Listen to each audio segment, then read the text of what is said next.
зал бізде ғарыш залы деп аталады. Ғарыш залы Қазақтан шыққан тұңғыш ғарышкер жерлесіміз Тоқтар Әубәкіров Оңғарбайұлына арналған.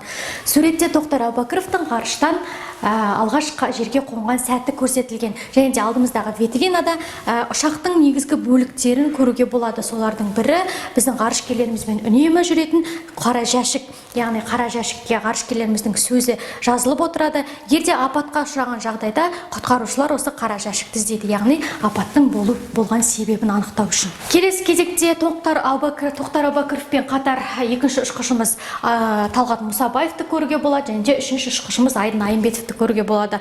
Айдын Айымбетовті өте ерекше атап кету керек, себебі Айдын Айымбетов Қазақстан Республикасының мемлекеттік рәміздерінің бірі туды, алғаш ғарышқа алып барған ғарышкеріміз болып табылады. Сонымен қатар алдымыздағы витринада ғарышкерлеріміздің тамақтарының үлгілерін және де тамақтану құралдарының бірі тюбиктерді көруге болады.